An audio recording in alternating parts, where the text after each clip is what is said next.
Professor Nageshwar గారు మాకు గురువులు ఉస్మానియా యూనివర్సిటీలో. సరే, నేను రైటిస్ట్, ఆయన లెఫ్టిస్ట్ కావచ్చు.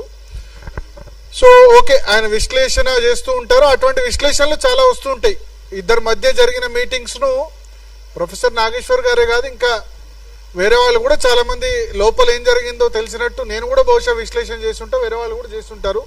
దానికి ఆయన విత్డ్రా చేసుకున్నారు, అయిపోయింది.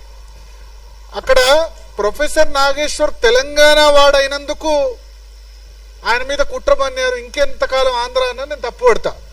ఒకవేళ ప్రొఫెసర్ నాగేశ్వర్ గారిని జర్నలిస్ట్ పరంగా చేసి ఉంటే, అంటే ఆయన పోలీసులు అరెస్ట్ చేయడమో లేదా కేసులు పెట్టడమో, అంటే దానిలో పెద్ద కాన్స్పిరసీ థియరీ ఉందో లేకపోతే అదోన కాదు, ఇంకా దారుణమైన విశ్లేషణలు మనం చూసాం.